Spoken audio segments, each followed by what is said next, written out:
Welcome class. तो आज के क्लास में हम हमारा डिस्कशन जो रहेगा that will be regarding the solar energy. लेकिन सोलर एनर्जी में हमने ऑलरेडी देखा कि जो सोलर एनर्जी को हम हीट एनर्जी के थ्रू यूटिलाइज करते हैं। जो सोलर एनर्जी जो है मोस्ट ऑफ द लाइट जो हम सोलर एनर्जी की रिसीव करते हैं, मोस्ट ऑफ द एनर्जी जो सोलर एनर्जी की हम रिसीव करते हैं that is in the form of the visible region light.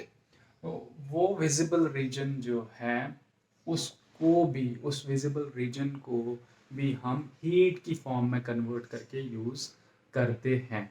और वो सारी चीज़ें जो हैं वो हमने ऑलरेडी प्रीवियस लेक्चर में देखी। तो आज की लेक्चर में हम देखेंगे कि हम इसका यूज़ जो है वो एक और तरीके से कैसे कर सकते हैं। और वो तरीका जो है that is obviously one of the preferred method.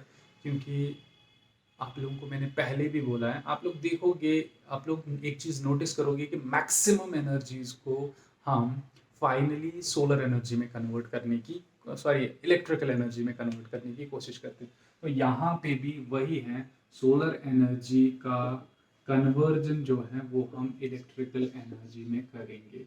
और इसके लिए किस चीज़ की यूटिलाइजेशन होती है? इसके लिए यूटिलाइज होते हैं सोलर सेल्स। इनको हम सोलर सेल्स जो हैं, सोलर सेल्स यूटिलाइज होती है, सोलर सेल्स यूटिलाइज होती हैं। आप लोगों ने सुना होगा कि हमारे घरों में भी अभी, इनफैक्ट हमारे घरों में भी कहीं कहीं होते हैं, सोलर इन्वर्टर्स होते हैं, उनके साथ सोलर पैनल जुड़ती हैं। आप लोगों ने सोलर सेल नहीं सुना होगा, आप लोगों ने सुना होगा कि सोलर पैनल। सोलर पैनल क्या होती है? क्योंकि सोलर सेल जो है, सोलर सेल की वजह से एक छोटा अमाउंट ऑफ एनर्जी जो है वो जनरेट होता है। एक सोलर सेल जो बनती है उसकी वजह से एनर्जी जनरेशन जो है वो कम होती है। इसीलिए फिर हम इन सेल्स को कंबाइन करते हैं और कंबाइंड मैनर में सोलर सेल जो है वो एक सोलर पैनल बनाती है, वो एक सोलर पैनल बनाती है। तो आज का डिस्कशन जो है वो इसी से रिलेटेड है, इसी से रिलेटेड है। तो अब अगर हम देखेंगे इस चीज़ को समझने के लिए कि सोलर एनर्जी को इलेक्ट्रिकल एनर्जी में कन्वर्ट करने के लिए हम सोलर पैनल्स का जो डिस्कशन स्टार्ट करेंगे, उसको उससे पहले हम एक चीज़ पढ़ेंगे जिसका नाम है photo electric effect. Photo electric effect. तो ये फोटो इलेक्ट्रिक इफेक्ट है क्या? फोटो इलेक्ट्रिक इफेक्ट है क्या? ये अगर आप लोग इसमें देखोगे, photo pertains to light, electric pertains to electrical energy, electrical energy. तो वो इलेक्ट्रिकल एनर्जी जो लाइट की वजह से प्रोड्यूस होती है, वो इलेक्ट्रिकल एनर्जी जो लाइट की वजह से प्रोड्यूस होती है, that is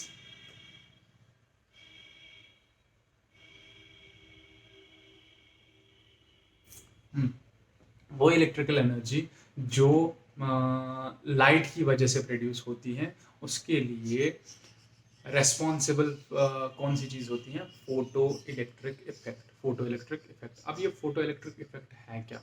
photo electric effect है क्या?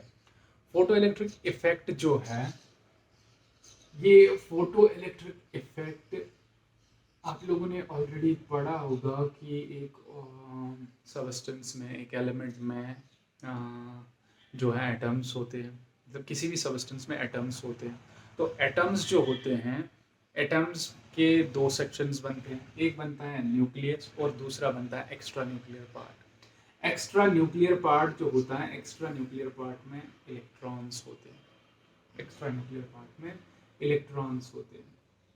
तो ये जो इलेक्ट्रॉन्स होते हैं एक्स्ट्रा न्यूक्लियर पार्ट में, ये इलेक्ट्रॉन्स न्यूक्लियस के साथ बाउंड होते हैं।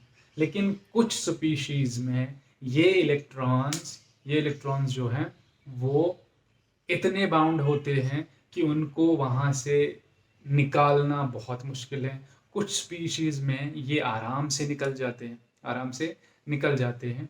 तो हम यहाँ पे क्या काम करेंगे, लेकिन इनको यहाँ से निकालने के लिए, इनको न्यूक्लियस के फील्ड से निकालने के लिए ऑब्वियसली एनर्जी की यूटिलाइजेशन चाहिए, एनर्जी की यूटिलाइजेशन चाहिए। अगर ये इलेक्ट्रॉन हमें इस एनर्जी लेवल से इस एनर्जी लेवल तक इसको लेके जाना है, इस एनर्जी लेवल तक, so we will have to provide this very electron with energy so that it can jump from this level to this very level, this level to this very level। और energy भी उतनी ही यहाँ पे देनी है इसको जितनी इन दो लेवल्स के बीच में डिफरेंस हो। अब अगर हम इसको इससे ज्यादा एनर्जी देंगे, इससे ज्यादा एनर्जी देंगे, अगर वो एनर्जी सफिशिएंट होगी to jump to this very level, फिर ये इलेक्ट्रॉन इस लेवल तक सीधे जंप करेगा।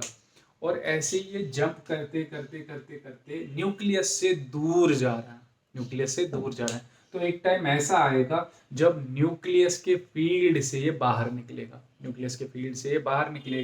तो this very electron will be A free electron.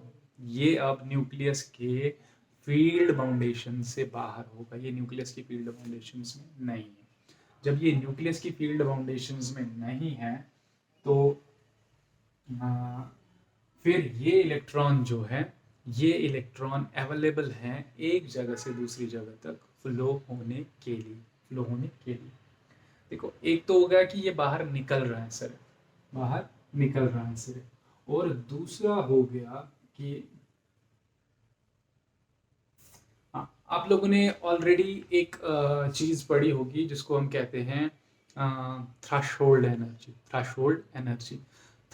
Energy जो होती है वो minimum amount of energy that is required to take an electron out of an atom या out of the field of nucleus. तो field के nucleus से just उसको बाहर लेके जाना, लेट अस सपोज फील्ड यहाँ तक है, तो यहाँ पे इसको लेके जाना, ये minimum amount of energy that is required to take this very electron out of the field of this nucleus, that is termed as threshold energy.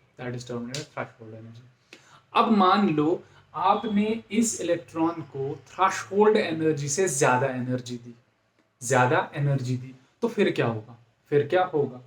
Let us suppose कि इसकी थ्रेशोल्ड एनर्जी जो है दैट इज 3 जूल। इसकी threshold energy जो है वो 3 joule है, लेकिन हमने इसको एनर्जी दी 5 जूल की एनर्जी दी। तो इस इलेक्ट्रॉन ने जब 5 जूल की एनर्जी एब्जॉर्ब की, ये उन 5 जूल में से 3 जूल जो है वो यूटिलाइज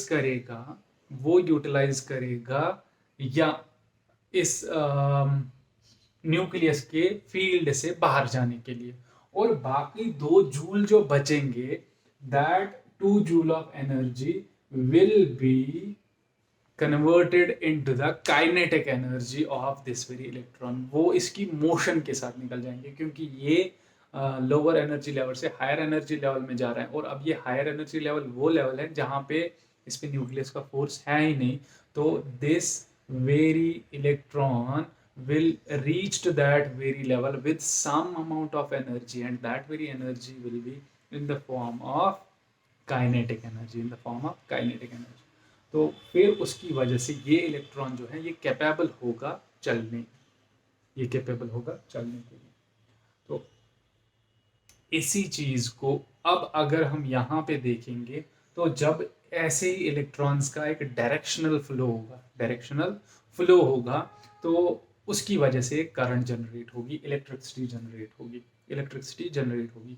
लेकिन जो इसको इस न्यूक्लियस से यहाँ तक लेके जाने में with some amount of kinetic energy, अगर ये प्रोसेस जो है वो लाइट एनर्जी कर रही है, वो लाइट एनर्जी से हो रही है, अगर ये प्रोसेस लाइट एनर्जी की वजह से हो रही है, तो फिर ये इफेक्ट जो है, this effect is termed as photo electric effect. तो फोटो इलेक्ट्रिक इफेक्ट जो है यही है। और इसी तरीके से हम जो है फोटॉन्स को यूज़ करते हैं, लाइट के पार्टिकल्स को यूज़ करते हैं, लाइट के एनर्जी पैकेट्स को हम यूज़ करते हैं to convert them into electrical energy by the process of photo electric effect. तो फोटो इलेक्ट्रिक इफेक्ट जो है उसी को यहाँ पे यूटिलाइज हम करते हैं। सो वापस आते हैं अब सोलर पैनल्स में। तो इफेक्ट कौन सा हम यूज़ करने वाले हैं, फोटो इलेक्ट्रिक इफेक्ट। तो सोलर पैनल्स में हम बिल्कुल यही सेटअप बनाते हैं। वहाँ पे एक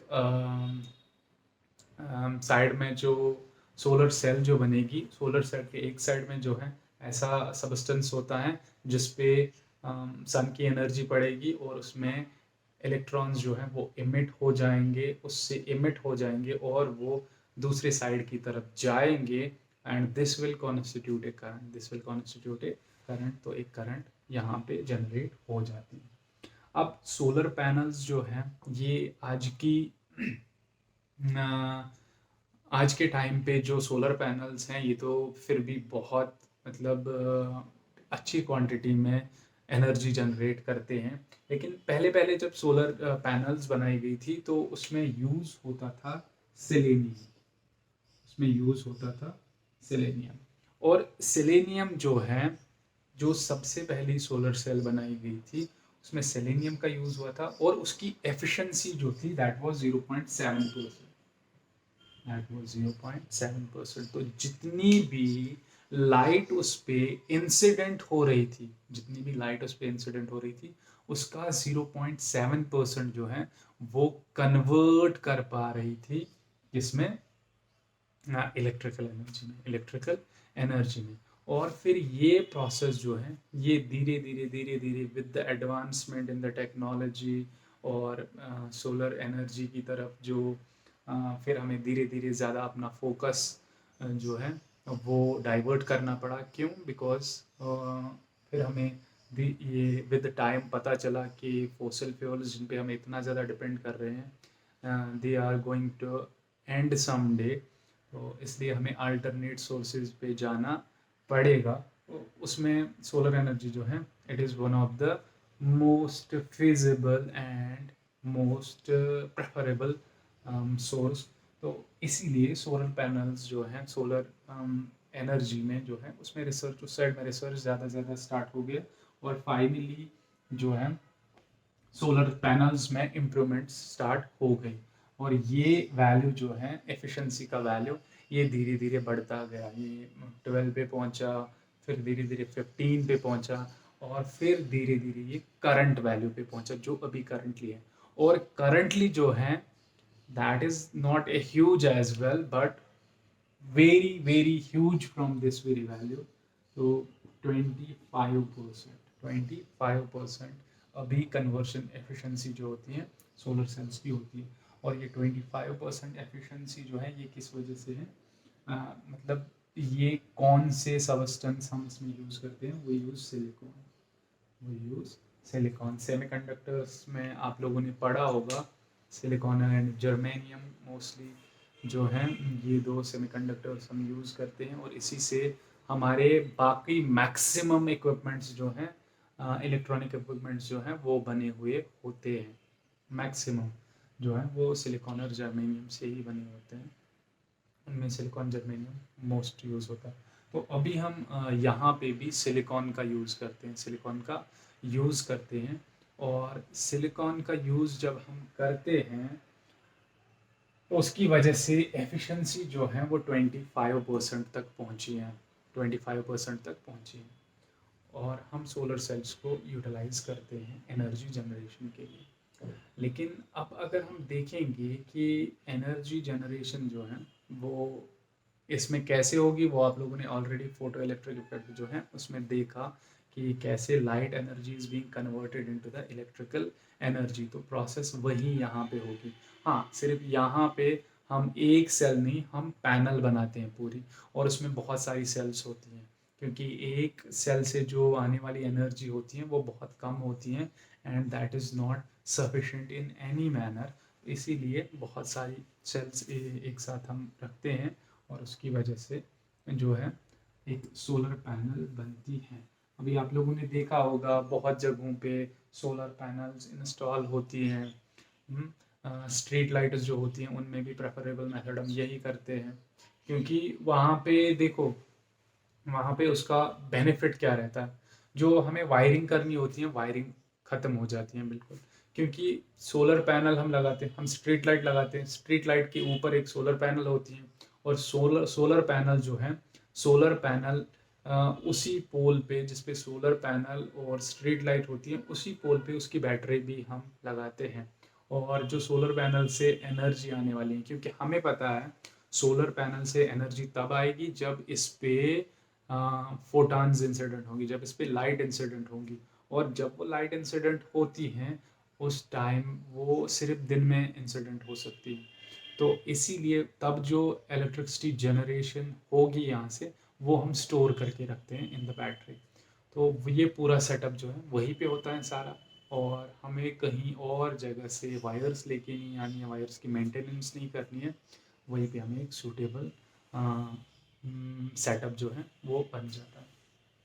लेकिन अब अगर हम यहाँ पे देखेंगे तो सोलर एनर्जी जो है ये दो तरीके तो हमने देखे। एक हमने देखा कि हीट एनर्जी के थ्रू हम सोलर एनर्जी को यूज़ कर सकते हैं, और दूसरा हमने देखा कि हम इसको यूज़ कर सकते हैं via converting it into electrical energy. और इलेक्ट्रिकल एनर्जी जो है इसमें सोलर पैनल्स का यूज़ जो है वो हम स्पेस में जो भी ऑब्जेक्ट्स हम भेजते हैं उनका उनमें भी मैक्सिमम यूटिलाइजेशन जो है वो सोलर पैनल्स के थ्रू ही होता है, क्योंकि लाइट एनर्जी अबंडेंस में अवेलेबल है। तो उनकी पैनल्स जो होगी, दोज वेरी पैनल्स जो भी वहाँ पे होती हैं वो इलेक्ट्रिसिटी जनरेट करने का काम करती हैं, क्योंकि हमें पता है देखो यहाँ से हम कोई भी सोर्स उनके साथ भेजेंगे तो वो कितना लास्ट करेगा, कितने टाइम तक रहेगा। सो हमें एक कंटिन्यूसली जनरेटिंग मैकेनिज्म वहाँ पे चाहिए, और कंटिन्यूसली जनरेटिंग मैकेनिज्म जो वहाँ पे सबसे फिजिबल है that is solar panel, that is solar panel. तो इसीलिए हम सोलर, मैं आप लोगों ने देखा होगा जो भी सैटेलाइट्स हम लॉन्च करते हैं, या ISS है, इंटरनेशनल स्पेस स्टेशन, तो उन सब में एनर्जी जनरेशन जो है वो सोलर पैनल्स के थ्रू ही होती है, क्योंकि कंटिन्यूसली एनर्जी जनरेशन चाहिए, क्योंकि वहाँ पे जितने भी इक्विपमेंट्स लगे हुए हैं वो सब कंटिन्यूसली एनर्जी जो है एनर्जी यूटिलाइज करते हैं। तो लेकिन अब अगर हम यहाँ पे देखेंगे on the earth, on the surface of the earth, तो सोलर एनर्जी जो है इसके ऑब्वियसली फ़ायदे तो इसके हैं, ये रिन्यूएबल सोर्स ऑफ एनर्जी है, कभी एग्जॉस्ट ही नहीं होगा, क्लीन है, कोई भी पोल्यूशन इसके साथ रिलेटेड नहीं है। लेकिन नेगेटिव्स भी हैं इसके। नेगेटिव्स हैं कि जैसे हमने सोलर कुकर वगैरह देखा था तो वो क्लाउडी डे पे तो बिल्कुल भी काम नहीं करता है, क्लाउडी डे पे बिल्कुल भी काम नहीं करता है। और सोलर पैनल्स की बात करेंगे तो वो क्लाउडी डे पे भी चलती हैं सोलर पैनल्स जो हैं उनमें। हाँ, एनर्जी जनरेशन कम होगी लेकिन होती है, लेकिन होती है। और अगर हम सोलर कुकर्स की बात करेंगे, ये फर्नेस या उसकी ये जो सोलर वाटर हीटर हैं उनकी बात करेंगे, तो जैसे जैसे सन की पोजीशन बदलेगी उनमें अमाउंट ऑफ हीट जनरेशन जो है वो भी उस तरीके से बदलेगा। सोलर पैनल्स में भी अमाउंट ऑफ एनर्जी जनरेशन जो है वो भी बदलेगी, क्योंकि if the conversion rate is 25% of the incident light, 25% of the incident light, तो इंसिडेंट एनर्जी जो है, लाइट तो कंटिन्यूसली दिन में उस पर इंसिडेंट रहेगी लेकिन इंटेंसिटी अलग अलग रहेगी, कभी ज़्यादा इंटेंसिटी होगी कभी कम इंटेंसिटी होगी, तो ऑब्वियसली उसके अकॉर्डिंग ही एनर्जी जनरेशन भी होगी। और अगर हम देखेंगे सोलर कुकर्स या वगैरह की, उनको तो एडजस्ट ही करना पड़ता है, उनको बार बार एडजस्ट करना पड़ेगा ताकि उनमें सोलर एनर्जी जो है वो मैक्सिमम उन पे इंसिडेंट हो जाए, मैक्सिमम उन पे इंसिडेंट हो जाए। और अगर हम यहाँ पे देखेंगे वो जो सोलर के डिवाइसेस होते हैं, लेकिन ये डिवाइसेस जो हैं ये फेयरली कॉस्टली होते हैं। क्योंकि इनको बनाने के लिए हमें स्पेसिफिक मटेरियल्स जो हैं और स्पेसिफिक चीज़ों का ख्याल रखना पड़ता है। तो इसलिए इनकी कंस्ट्रक्शन जो होती है दैट वो कॉस्टली होती है। और सोलर पैनल्स की बात करेंगे तो वो बहुत बहुत कॉस्टली आती भी है।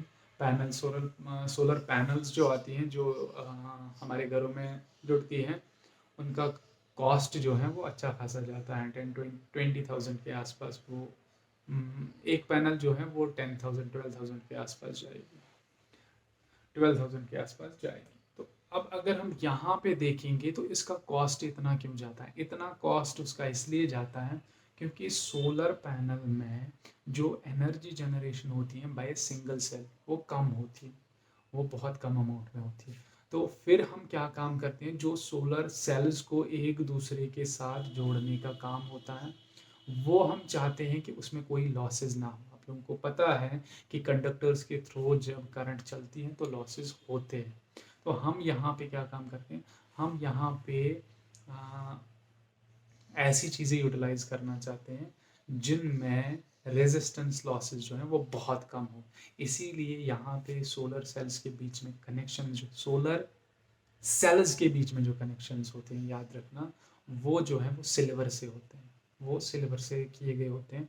जो वो कनेक्शंस जो है वो छोटे छोटे कनेक्शंस होते हैं, but silver is a costly metal. तो उसकी वजह से जो वहाँ पे कनेक्शंस होते हैं, वो कनेक्शंस सिल्वर के हमें देने पड़ते हैं, और उनकी वजह से इसकी कंस्ट्रक्शन जो है वो भी कॉस्टली होती है, वो भी कॉस्टली होती है। तो ये इनके कुछ नेगेटिव एस्पेक्ट्स हैं सोलर एनर्जी जनरेशन के। बट अगर हम ओवरऑल देखेंगे तो सोलर एनर्जी जो है that is going to be the future, क्योंकि यही एक ऐसा एनर्जी सोर्स है जो, अगर हम देखेंगे, क्योंकि इसको हम प्रोड्यूस नहीं कर रहे हैं, इसको ह्यूमंस प्रोड्यूस नहीं कर रहे हैं, तो इसमें हमें जो है ये एक तरीके से जो है ये एनवायरमेंटल पोल्यूटिंग नहीं है। बट फिर से वही कहानी आ जाती है कि अगर हम इनडायरेक्टली देखेंगे तो एनवायरमेंटल पोल्यूटिंग है। इनडायरेक्टली देखेंगे, जिन इक्विपमेंट्स को हम यूटिलाइज करेंगे सोलर एनर्जी को कन्वर्ट करने के लिए, तो वो सारी चीज़ें जो है वो जिस प्रोसेस से बनती हैं वो प्रोसेस एनवायरमेंटल पोल्यूटिंग है, और वो एनवायरमेंटल पोल्यूटिंग उस साइड में से बन जाता है। तो इसीलिए अगर हम देखेंगे कि कोई भी एनर्जी सोर्स, कोई भी एनर्जी सोर्स अगर हम लेंगे, तो कोई भी एनर्जी सोर्स ऐसा नहीं है जो एनवायरनमेंट को इफेक्ट नहीं करता है। एक तरीके से दूसरी तरीके से एनवायरनमेंट जो है वो इफेक्ट होता है, बट हम अब उसी सोर्स की तरफ अपने आप को इंक्लाइन करने की कोशिश करते हैं जिससे वो इफेक्ट्स कम हो, जिसमें वो इफेक्ट्स जो हैं as compare to the others जो है कम हो। That's why we are trying to move into that very direction. तो आज की क्लास को हम यहीं पे कंक्लूड करते हैं। अल्लाह हाफिज़।